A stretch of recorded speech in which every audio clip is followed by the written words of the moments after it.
నమస్తే, welcome to సత్యగ్రహి. నేను శివాని. ముఖ్యమంత్రి రేవంత్ రెడ్డి మైక్ పడితే చాలు, మాది ప్రజా ప్రభుత్వం, పూర్వ వైభవం తెస్తాం, ఒకటో తేదీ రాగానే టకటక అకౌంట్లో జీతాలు పడిపోతాయని పెద్ద పెద్ద ప్రగల్భాలు పలుకుతారు. కట్ చేస్తే సీన్ ఎలా ఉందో తెలుసా? జూలై నెల 5వ తేదీ దాటిపోతున్నా రాష్ట్రంలోని మెజారిటీ కాంట్రాక్టు అవుట్ సోర్సింగ్ ఉద్యోగుల అకౌంట్లో చిల్లిగవ్వ కూడా పడలేదు. ఒకటో తేదీనే జీతాలు ఇచ్చేస్తామంటూ ప్రభుత్వం ఒక పక్క కలర్ఫుల్ ప్రెస్ నోట్లు రిలీజ్ చేస్తుంటే, క్షేత్రస్థాయిలో దాదాపుగా 2.70 లక్షల మంది ఉద్యోగులు ఖాళీ జేబులతో అకౌంట్ బ్యాలెన్స్ చూసుకుంటూ లబోదిబోం అంటున్నారు. మందుల ఖర్చులు, ఇంటి అద్దెలు, పిల్లల స్కూల్ ఫీజులు, ఈఎంఐల గడువు ముంచుకొస్తుంటే ఈ కాంగ్రెస్ ప్రభుత్వం ఆడుతున్న అబద్ధాల ఆట ఏంటని ఉద్యోగులు రోడ్లెక్కి నిరసనలు తెలుపుతున్నారు. సీఎం ఆదేశాలను అధికారులే బేఖతారు చేస్తుంటే అసలు ఈ రాష్ట్రంలో పాలన నడుస్తోందా, లేక అంతా గాలి మోతలా సాగుతోందా? గులాబీ దళం వేస్తున్న ప్రశ్నలకు రేవంత్ సర్కార్ ఎలా చేతులెత్తేస్తోందో ఇవాల్టి మన స్పెషల్ పోస్ట్ మార్టం రిపోర్ట్ లో క్లియర్ కట్ గా విశ్లేషిద్దాం. స్కిప్ చేయకుండా చివరి వరకు వాచ్ చేయండి. మన తెలంగాణ రాష్ట్రంలో వివిధ ప్రభుత్వ శాఖలో కాంట్రాక్టు అవుట్ సోర్సింగ్ తాత్కాలిక ప్రాతిపదికన దాదాపు 5 లక్షల మంది అభాగ్యులు రాత్రింబవళ్ళు కష్టపడుతున్నారు. పాపం వీళ్ళ కష్టాలను చూసి మన రేవంత్ రెడ్డి గారికి ఎక్కడ లేని జాలి పుట్టేసింది. రెగ్యులర్ ఉద్యోగులలాగే వీళ్లకు కూడా ప్రతి నెల 1వ తేదీనే అకౌంట్లో జీతం పడాలి అంటూ పెద్ద జీవోలు, ఆర్డర్లు వేశారు. దీంతో ఉద్యోగులంతా అబ్బా మన కష్టాలు తీరబోతున్నాయని తెగ మురిసిపోయారు. తీరా చూస్తే జూలై 1వ తేదీన కేవలం 2.30 లక్షల మందికి మాత్రమే అరకొరగా జీతాలు అందాయి. మిగిలిన 2.70 లక్షల మంది కాంట్రాక్ట్ అవుట్ సోర్సింగ్ ఉద్యోగులకు మొండి చేయ మిగిలింది. ప్రధానంగా మెడికల్ అండ్ హెల్త్, హోంశాఖ, panchayat raj, education, women and child welfare వంటి కీలక శాఖల్లో సగం మందికి కూడా జీతాలు రాలేదు.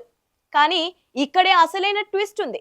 1వ తేదీ సాయంత్రం కాంగ్రెస్ ప్రభుత్వం మీడియాకు ఒక ప్రెస్ నోట్ వదిలింది.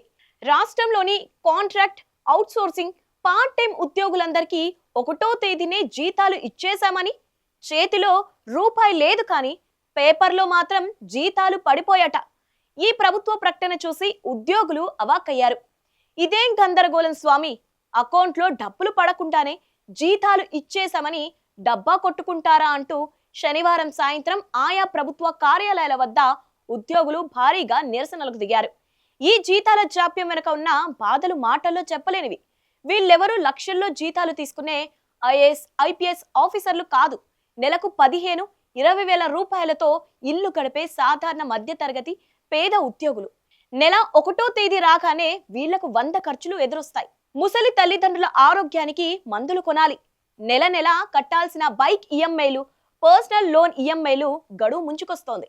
ఒక్కరోజు ఆలస్యమైతే బ్యాంకుల నుంచి పెనాల్టీలు, బౌన్స్ ఛార్జీలు పాతుడు మొదలవుతోంది. ఇది జూలై నెల. పిల్లల స్కూళ్ళు, కాలేజీల ఫీజులు కట్టకపోతే మేనేజ్మెంట్లు క్లాసుల నుంచి బయటకు పంపుతామని వార్నింగ్లు ఇస్తున్నారు. ఇంటి అద్దె కట్టకపోతే ఓనర్ ఇంటి ముందొచ్చి నిలబడతాడు. ఇలాంటి పరిస్థితిలో ఈ పంచాయతీ ఆపరేటర్ల బాధలైతే వర్ణనాతీతం. వాళ్లకు గత 4 నెలలుగా జీతాలు లేవు. అవును, మీరు విన్నది నిజమే. 4 నెలలుగా నయా పైసా జీతం లేదు. దీంతో కుటుంబ నిర్వహణ అత్యంత భారంగా మారి అప్పులు చేసి కడుపు నింపుకోవాల్సిన దుస్థితి వచ్చింది. పాపం వాళ్ళంతా కలిసి పంచాయతీరాజ్ శాఖ మంత్రి సీతక్కని కలిసి వినతి పత్రం ఇచ్చినా ఫలితం శూన్యం. IFMIS పోర్టల్లో ఆధార్ వివరాలు ఇచ్చినా సమస్య ఎక్కడ ఉందో ఎవరికి అర్థం కావడం లేదు. రేవంత్ రెడ్డి పాలనలో ఉద్యోగుల బతుకులు కూడా ఇలా రోడ్డున పడ్డాయన్నమాట. అసలు ఈ ఘోర వైఫల్యానికి కారణం ఏంటి?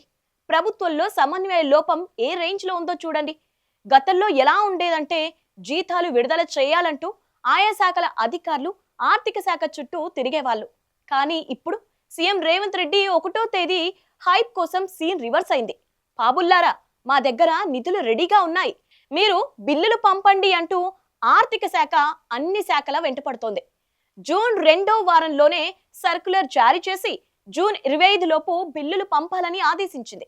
కానీ మన ప్రభుత్వ శాఖల సెక్రటరీలు, హెచ్ఓడీలు ఎంత సిన్సియరో ఇక్కడ రుజువైంది. ఆ సర్క్యులర్ను వాళ్ళు అస్సలు సీరియస్ గా తీసుకోలేదు, ఫాలోఅప్ చేయలేదు.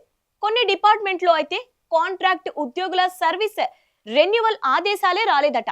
ఏప్రిల్లోనే ఫైల్స్ పంపినా ప్రభుత్వం నుంచి ఆర్డర్స్ రాకపోవడంతో బిల్లులు చేయడం కుదరలేదని అధికారులు సంసారపక్షంగా సమాధానం చెప్తున్నారు. మరికొన్ని శాఖలేమో మేము ఏజెన్సీలకు నిధులు పంపాం, ఆ ఏజెన్సీల నిర్వాహకం వల్లే ఆలస్యం అవుతోందని నెపం ఇతరులపైకి నెట్టేస్తున్నాయి. తీరా ఉద్యోగుల నుంచి తీవ్ర వ్యతిరేకత రావడంతో సీఎంతో అధికారులు రంగంలోకి దిగారు.